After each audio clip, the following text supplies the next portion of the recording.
Richard, look out! I'll see them, Sal. Let's get the hell out of here. Like a crack of thunder, dark cloud covered the sun as the shadows of figures stood in front of him like demonic statues. The sun had lied. This story is a series. If you have not watched the previous episodes, please start from the beginning, or from your most recently watched episode. Thank you for watching.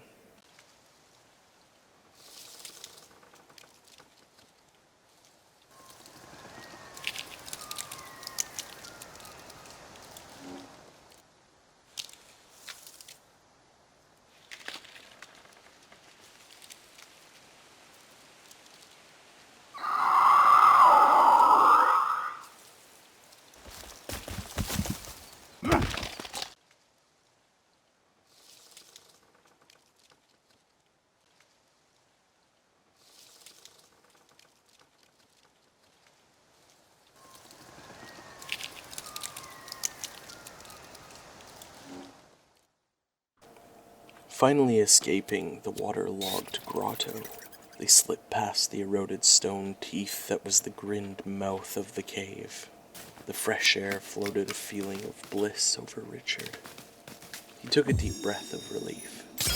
He hated that cave. The grotesque things he saw, the multiple body parts. Maybe he had died on the plane and this was hell. To be run down and chased by goddamn cannibals in caves and dark forests. He exhaled a huge breath. Oh, thank God for that bright old bastard of a son. I wish I had my sonnies, though. You might. Sonnies? Really? Yeah, mate. The sun was nice, though. It was brilliant and blasting through the gaps in branches and leaves. Richard wanted to follow it, like a divine guide. He met its command. Mate, I see a bloody village out here. I'm gonna go check it out. What? Like people that could help us? Wait, I'm right behind you. Thoughts of freedom, of help. Sal and him could finally get out of this place. The bright sun led him to safety, to salvation. Was this the work of a god guiding him to his life? Richard said a small prayer in his head as he approached the hut. Richard, look out! I'll see them, Sal. Let's get the hell out of here. Like a crack of thunder, dark cloud covered the sun as the shadows of figures stood in front of him like demonic statues. The sun had lied. They were on the run. This was a life or death triathlon. Richard was prepared to climb rocks, swim, run. He didn't care. He just needed to get away. He just kept running. He could hear them chasing after them in the forest. Their stomping feet much faster than Richard's. Back off, you bloody bastards! Get the hell away from us! Sal, you doing all right back there, mate? Yeah, mate. You know where the hell we're going? I'll just keep running, mate. I'm trying to find a way. They were more prepared than him.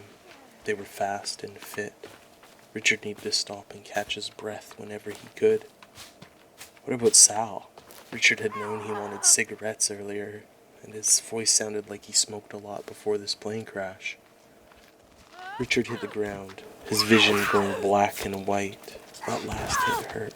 He coughed blood and his head felt woozy, bubbled with helium.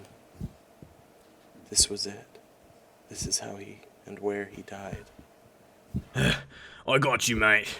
You ain't leaving me alone in this bloody forest. Sal, is... Yeah, it's me, mate. Come on, buddy, get up. We gotta keep moving. They'll be on us again soon. Oh, no one does. You ain't dying anyways. I got you, little buddy. We're getting the fuck out of here. You saved me, Sal. Thank me later, mate. Just run. I told you I got you back. Richard stood back to his feet. Running was his only thought as his shoes caught wind and he ran. He honestly didn't know where they were, but he knew the direction they came from. He was sure he could find his way. He just needed to lose these cannibals in the trees. He just kept following his natural compass and running towards the direction in which they came. He saw a cannibal attacking Sal, and without hesitation, Richard jumped into action. Get away from my mate, you crawling crate! Richard stabbed relentlessly till it fell to the ground. Even then, he didn't stop. You all good, Sal? Yeah, mate.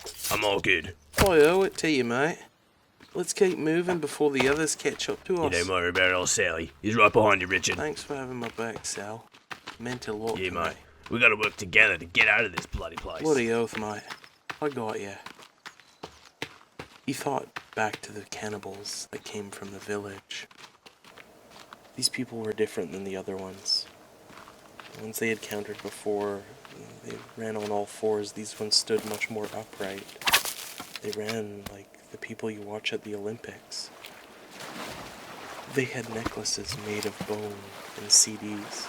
They were more intelligent than the other ones, and that scared Richard more than anything. It meant they might be more effective at fighting, more dangerous. Sal, there's another one of those damn villages. Quick, let's head to the right and swoop away from it. Yeah, mate. Just get us back to the plane ASAP. The forest was playing short, though, and closed the gap quickly as they ran to home. As it opened up to a huge village appearing before them. Mate, this ain't good. We gotta run through here quick. I think our plane's just on the other side. Oh, bloody hell, Richie. Just go quick, mate. As they ran through, Richard could see many supplies about the camp. He pulled cloth from their clotheslines and saw what looked like jerry cans. He quickly ran over to pick them up. He could feel the weight of liquid inside as he washed the cans side to side. And he could smell a whiff of gas. Petrol, mate! Petrol cans! Let's grab these. Maybe we can find a boat or something, mate. Right on, mate. That means we can find something that bends it. Maybe a bike or a boat. Let's grab these quick. Whatever we can from here. Just take a quick look, Sam. Oh, definitely, mate. But no fucking about They it. searched a couple more huts as they passed through. The supplies were plentiful. It felt like he was an Allied soldier stealing from the German supply lines. That's when he heard it, though. That wailing scream as a creature ran at him. Here they come, Sally. Get ready. Spear's ready, mate. They jabbed and stabbed with the sharpened sticks and bones like Spartans. But nightfall had begun to mask the lands, and the fear of German reinforcements punched through his mind like a panzer shell. Sal, let's get the hell out of here. Follow me. Richard, where the hell are you? I'm all turned about. Follow my damn sigilighter, mate. I'm over here. See you. Just start running. They took off through the forest, the panting thumps of four-legged creatures running after them. Their energy much more resilient than Richard and Sal's. Smoke clogged the lungs slowed Sal even more. Richard could hear fighting behind him, so he slowed, turned, and stopped their assault to save Sal. It's all he could do in return for Sal saving his soul from this savage land. The attack caused the creatures to hit each other, and they began fighting. He took advantage of the infighting to flee, with Sal a short step in front of his shoes. They made it to the plain before the creatures caught back up to them. Strung with stress, Richard's eyes were tired again. He needed to light the flame wardens they had built last night. It helped give them vision if the cannibals would try and sneak up on them. The flames of fire made the area feel safe and homey, even though those were the farthest fields Richard could grasp. The small flame, the feeling of hope and happiness, of safety, was extinguished by the noises that were escaping the darkness of the forest. The forest noises frightened Richard. His mind was shook with fear, although made him think of building better defenses. He didn't want these muck-covered people sneaking up on them at night. A better base would be greatly beneficial. He wanted to get Sal on board with the plan. Sal, if they're out here like those ones we saw at the village, out the cave traveling in bigger packs, being smarter, we need to do better. Build bigger. Yeah, I hear you. Let's get building then. What's first, mate? Let's build up onto the plane from the front here, so we can fight them from there. I'm not the bloody best builder, so I might wreck my stuff, but I don't think they'll break through that bloody plane. Yeah, fair thinking, mate. That's the kind of plan I like to hear. Alright, Sal. Well, let's start stacking up these logs and help me build then. Oh no, Sally's on the job. They worked like horses pulling a carriage. Sal a Clydesdale, Richard a Welsh pony, but the efforts were equal as the carriage rolled forward. Richard could feel his eyelids yanking his vision closed. The harder he worked, the more the weight he felt on them. The night had fallen, but fate wasn't done with these two friends yet. Richard winced as he spotted what looked like a light in the forest. It scanned back and forth in front of his eyes. Boy, Sal, do you see that light out there, or am I losing it? Nah, mate, I see it too. Relief hit Richard like a heavy rain. Finally, rescue was here to save them. He could breathe easy. He was finally going home. Excitement couldn't keep his body upright as he felt like collapsing. Do you think they're here to save us? We should go check it out. Yeah, no, mate, hold on, mate, hold on. I don't mean to be a downer, but what if that's not the police or the search and rescue? What do you mean, mate? We should go check it out. Mate, hold on. Think about it. If they were the police, they'd be calling out, "We got a bloody fire going," and they're just walking by. Get your head in it, you dingo. Right, mate. Well, what the hell do you think's going on? I think it's those bloody village cannibal Shh! cunts. We don't want them to hear us then, mate. Maybe they're looking for us. Mate, we got a bloody burning fire. They know we're here. They're just doing some sort of psycho warfare shit. Mate, alright. Well, let's keep our heads on a bloody swivel then.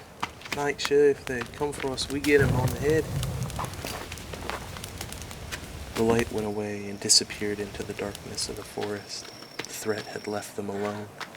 Maybe it really was the cannibals playing tricks on them, twisting their thoughts of hope. Hoping the two of them would run into their trap. They passed by that bright light shining out in the forest, illuminating the trunks of trees. That bright light wasn't flames, though. It was directional and brilliant white.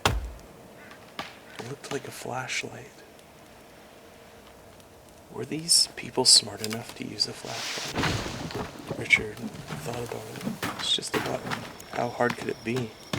But the technology of batteries, if you didn't know what they were, how would you do it? A nauseating thought caught him by surprise. What if Sal was wrong? What if those were rescuers? Maybe hunters or people that know of the cannibals and were just avoiding them while looking for the plane. Richard wanted to shout and scream for help, but the trust in Sal's tied his tongue shut. He was almost ready to head in the shelter when the thoughts of rescue made him regain strength as his eyelids opened wide. He wanted to go home. He wanted to be back in his king-size bed. Richard could feel again his eyelids closing. His excitement and hope had ran out of fuel. His body was shutting down to sleep mode. He pushed on, trying to finish up the structure. If he could just get built up onto the plane, they would have a lookout, a safe advantage. Then he could rest his eyes, and he started to feel as if he was dreaming, being awake. A walking search party calling out his name. But then he snapped back to this reality. Richard's mind could almost grasp the concept of escaping this dreadful place. He wondered what Sal thought about all these things. All the times Richard's mind ran through the forest of memories and ideas. What was Sal thinking about? That's when a huge, beautiful tree sprung from the soils of subconscious, an idea. Boy, Sal, I just had a bloody brilliant idea. We could find the front of the plane, mate. Oh yeah? What do you got going on in your noggin? The black box of the plane. The non-existent response of Sal's voice had made Richard rethink what he said. Did he say something wrong? That would work, wouldn't it, mate? Yeah, I don't think that's what the box does, mate. Well, mate, there's got to be some sort of GPS on there, some sort of bloody long-range radio, like they got to communicate with other planes in the tower, don't they? Yeah, you're onto something there, Richard. Maybe we can call out from here to get someone's attention. Right on, Sally. Let's find that plane. Yeah, nah, mate. Hold on to your horses. We ain't going anywhere in the forest at night, mate. You make a good point, Sal. But let's keep our heads on though. While we're out there exploring, keep an eye out for the plane. Yeah, I don't want to be a danner, but it might not even be on this place. It could have hit the sea. Right. We'll plan anyway if we did find it. Mixed twists of theory stirred in his mind. The thought of the plane being on the shore was an all-in stiff martini. Sal was right. The plane's front was most likely in the ocean. It surrounded them seemingly on all sides. Well, as far as they could see so far. There was a possibility this place wasn't an island at all. Sal always saw things from a bad side of the perspective. Richard wished he had more hope, but Sal seemingly saw situations for what they were. Well, at least, he had hoped to find other survivors this morning. That was better than nothing. Richard wondered if the cave swallowed the small flame of hope Sal had had in his heart. He knew the cannibals in the cave had put a lot of pressure on Sal's mental state. He could feel the anger in his partner growing more and more with each conflict. Maybe that feeling of hope in Sal wasn't lost, but it was simply overtaken by anger. He wondered why he was so angry with the cannibals, with the evil things they did. But Richard's mind fled from this moment to think more about the cannibals themselves. Why were they here? How many people had they killed? He didn't know what those tribal cannibals were capable of. He was sure a wall would keep out the little ones. But he wondered if the tribal ones could be smarter, sneaking in, or maybe sabotaging the stairs and rock walls around the supports. He definitely needed to make sure his defenses were sturdy. But as he carried more rocks to the walls, the weight of them got heavier, and so did his collapsing vision. Sleep was nagging him in the back of his mind. That's when he saw it, another light shining towards the plain, scanning from the depths of the forest. Sal, that light's back, mate. Well, get down. Don't let them see ya. I won't, mate, I won't. It looks like they're getting pretty close this time, though. Come down here by the fire, mate. Let's sit tight and keep quiet for a bit. Let them pass by. Sal was right. He should and did. But this constant nagging thought ate away at him. He needed to know if they were actually the cannibals or not. What if this whole time they were people looking for them and they just let them walk right past? He made the tough choice to disregard Sal's statement and went up to the small wooden lookout to see if this was their deliverance or their demise. Thank you all for stopping by and checking out the third episode of the Forest Story series, showing the Richard side of this story. If you enjoyed the series so far, please leave us a like, and if you want to see more of the story, or stay up to date with this one and others, please subscribe and hit the bell icon. Lastly, leave me a comment down below. What awaits Richard and Sal through the rest of the night? Thank you all so much for watching, and I'll see you next time.